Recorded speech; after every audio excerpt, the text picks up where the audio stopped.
Yo, what's up, dogs? I am back once again with another movie review, and this time we are going to talk about Bring Her Back. Now, before I get into this movie, I'm going to tell you guys right now that I have a lot of spoilers ahead, specifically when I get talking about the bad. So, in order for me to talk about the bad, I need to spoil this movie. So, for those of you who don't want to go into the spoiler territory, here's just a quick review of what I liked. Okay, I thought the movie's good. I didn't like the ending. I really enjoyed the characters, and there's good story elements in there. That's why this movie is good. I really liked the body horror and the special effects that go on in this movie, and that's pretty much it. Should you go and see this movie? Sure, why not? Go and see it on a cheap night at best. Bring a friend, bring a date, especially if they're squeamish when it comes to body horror and gore like that. You'll enjoy it, but you'll probably dislike the ending, but maybe you might like the ending. I don't know. It's hard to tell because everyone, we all like different things. Anyways, that is all I have to say about the movie for a quick recap review. So, for those of us who want to see the good and the bad, we are going to carry on right now, starting with the good. So, I really liked this story, okay? I thought the story was pretty tight. I like the stepbrother and stepsister element that's going on. The stepbrother is Andy, played by Billy Barat, and the stepsister is Piper, played by Sora Wong. Piper is disabled; she can't see; she's partially blind. Like she can only see the shapes, and I think if the light shines on her specifically or on the object around here, so it's like an object blindness of sorts, but she is blind to a certain degree, and she doesn't like to use her cane or her walking stick. It's part of the story. Andy, he's a teenager. Well, I guess he's like 17, 18.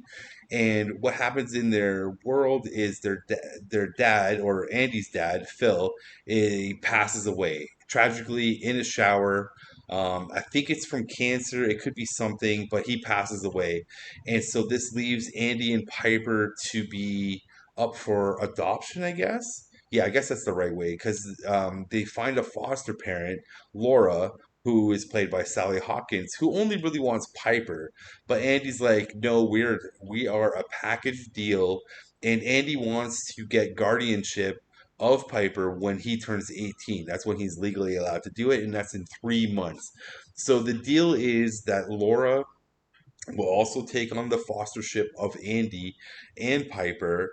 And over the 3 months, Laura is going to monitor Andy to see if he is fit to be able to be Piper's guardian, right? And this causes conflict between Laura and Andy throughout the entire movie. And Laura is more than what she is, right? Is more than what she is like. It meets the eye. And Laura already is a foster parent to another kid named Oliver, played by Jonah Ren Phillips. And Oliver is mute. And it's explained to everybody from Laura that this kid has seen something tragic in his life has happened, and he's been mute ever since. And he hasn't really come out of his shell, and he just walks around. He's incredibly weird and awkward and spooky most of the time. And so there's this interesting relationship between these three characters. And as the movie plays out, we're getting more of the relationship between Andy, Piper, Laura, and Oliver, right? And it's mostly through Andy. We follow Andy throughout the entirety of this movie, and we are getting a lot of character development of Andy and his, like, him trying to get through the pain of his father passing away, and also we are revealed that Phil actually beat Andy many, many times, verbally and physically, and he would beat him in the bathroom with the shower turned on, so Piper could never hear Andy getting beat and yelled at for just being a bad kid and not really looking after Piper. There's a certain jealousy between Andy and Piper because Piper was always portrayed as the good kid and could never do no wrong, and that put a little bit of a strain on the relationship between Andy and Piper, where Andy kind of was like resentful of her and actually hated her as well. And he admits to that in one of the scenes later on in the movie. And also, Andy reveals this information and kind of is befriended by Laura and is slowly becomes trusting of Laura, and Laura is building this like web of deceit, you know what I'm saying? She is playing 4D chess against Andy and Piper, and she's trying to use Piper against Andy and Andy against Piper, and there's still Oliver. Oliver doesn't really matter in like not he doesn't not matter, but Laura like locks Oliver away because Oliver is very special and very specific to the grand scheme of what Laura is trying to do. And we learn about that, right? So Laura is a witch is the best way I want to put it, because like I was sitting there like, is she a practicing witch? But not really. She is into this occult ritual or demonic ritual, I would say, of bringing her dead daughter's soul back from the dead. And Laura even makes a comment in the movie where she's like, oh, supposedly the soul lingers around the body for like 3 months or something like that. And then also revealed that like Laura's keeping her dead daughter's body in a fridge, you know. And we also revealed that Oliver is a kid who was kidnapped by Laura, and he's being used as a vessel of kind of like a soul eater. Like there's a demon that's possessing Oliver in order for Oliver to take the soul from Laura's dead daughter, put the soul into Oliver's body, and like carry it, and then put the soul into Piper's body, but Piper has to die the same way that Laura's daughter died, which was by drowning in the pool. And it's pretty cool. Like I have to say, like this, all these elements that are going on are really presented nicely, and you really feel for Andy, and you're like, man, Andy, don't fall for this stuff. And same with Piper, like just the mind games that Laura's playing against Andy and stuff like that. It's pretty wild.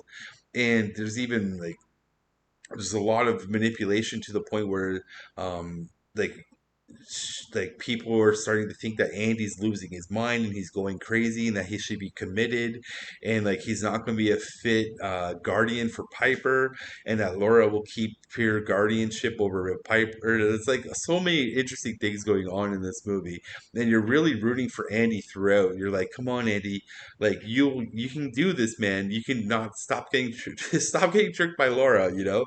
And there's some great scenes in here of just like body horror scenes, and like there's some really good gore and special effects when it comes to the body horror. Like I cringed like twice just out of like I don't like teeth stuff, and they do teeth stuff in this a couple times where I'm just like, oh god, that's disgusting. Like there's a sequence where Oliver is gnawing on a knife, and it's so well done. It's disgusting and gross. The audience that was with me winced.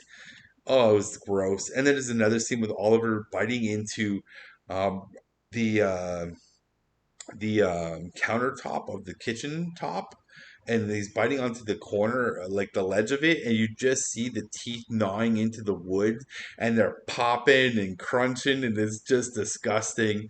And he's just eating wood because he's hungry. He wants to eat a soul, and he's getting to a point where the demon is uncontrollable, where it's like, I am hungry, and it literally like eats everything in the house, you know what I'm saying, because it needs to eat a soul quickly. And there's a certain tension that's built in this movie because Laura's on a time limit. You know what I'm saying? And so there's a tension built in here, and it's just like, okay, how's Laura going to play this and that and the other thing? And when does Oliver going to eat the soul? And how is she going to kill Piper? And what's she going to do with Andy? So there's a lot of fun, like good tension building, lots of good manipulation going on in this movie. And in general, like it's a good time. Like I really enjoyed like 3/4 of this movie. And now we're going to get into the bad of it, which is the ending. This movie did not stick the ending, and it sucked. It really annoyed me so much. I might get a little yappy rant going on in here, my friends, but like I just spent an hour and a half watching this movie, with our hero, who is Andy. Andy is the hero. You go through the trials and tribulations of Andy.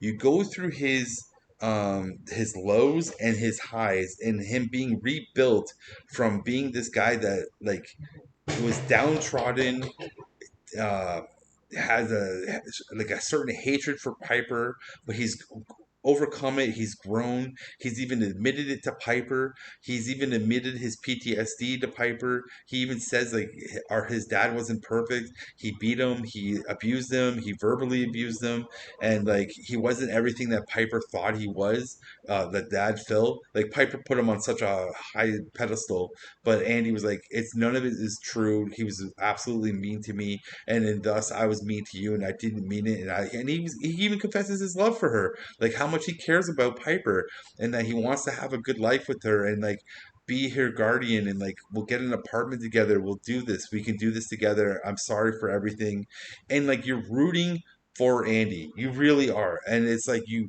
made me go through this giant story arc with Andy, who's our hero, only to have him die at the hands of Laura by drowning him in a pit of mud because she ran him over with a car. And as soon as he dies, I was done with this movie. I'm like, nope, this movie absolutely sucks. It went from ripping to sucking, and I was devastated. I was like, I cannot believe you would actually spend an hour and a half building up this hero only for Laura to just drown him in the pool of mud, and then the rest of the movie just sucks because like you want Andy to succeed. You want to see him kill Laura and be at the freaking whatever, man, at the back of the ambulance with Piper in a freaking blanket, consoling each other and being like, "We survived that. We could survive that. We could survive anything, Piper. I'm going to be your guardian." Like, there's the happy ending. But no, we get a stupid ending. Andy dies. Oliver and Piper fight because Laura is trying to kill Piper. Piper escapes. Oliver tries to kill Piper. Piper escapes by kneeing him in the balls. She runs out the freaking pool house, falls down some mudslide thing, whatever, and pops out the side of the house, like the whatever the acreage, and beside the driveway of a road, and then she's like flags down a car, jumps in the car and is saved. Oliver chases after her, goes beyond the boundaries of the white paint or the salt, which is the demonic circle of possession. He goes beyond it and he dies. Well, he doesn't die actually. The demonic spirit leaves his body, which is kind of cool. And he comes back to normal, which I think his name was like Connor Bird. And like literally, the cops find him and they're like, who are you? He's like, my name's Connor Bird. Like he's just a normal kid. Like everything that happens to Oliver is gone as soon as he leaves the circle of demonic possession. Is gone. He's just like, yeah, hey, what's up? I'm Connor Bird. It's so stupid, absolutely stupid. And then like the end with Laura and her daughter, it looks nice visually, but like Laura's dying, she kills herself, so to speak, by like ripping open her arm wound even more and bleeds out in the pool with her dead daughter. It visually looks nice, but at the same time, you're just like, this is stupid. It's so much of a nothing burger that we have no hero. And you just gave me the hero, but you don't give me the hero, like the hero's journey. And I'm just like, what's the point of this? What is the point of this? What is the point? Yeah. So yeah, I hated the ending, guys. I'm sorry for yapping too much. I really didn't. I really hated that ending. But that's all I have to say about this movie. It's okay. It would have been ripping. It would have been a rip. I would have been like, dude, this is like a great movie if the ending stuck the landing properly. Like, I don't understand why you don't want to write a proper ending with a proper hero's journey, even if, because like even if Andy lived and Piper and Andy fight together to beat down Laura and Oliver and like escape and then get the police and stuff, like even that would have been a good ending too, because then they triumph together, like love and family love triumphs over evil. You know what I'm saying? Like, what the hell? What, I don't know, man. Anyways, that's all I have to say about this movie. like I could keep ranting about this film for a while. I don't think I'll buy this movie and put it in the collection because I don't think I'll ever watch the end. Like I just don't want to watch it because the ending. You know what I'm saying? Yeah. I know. So should you go and watch this movie? Well, yes, if you think you could, if that's the type of ending that you think you would like, go and see it. Go see it on a cheap night, like I said earlier. Um, Go see it with your friends, date night, whatever, whatever.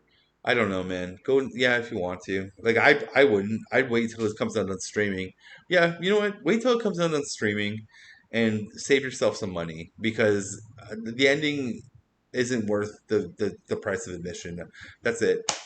That's it. I'm doing it. Don't see it. Wait till it's streaming.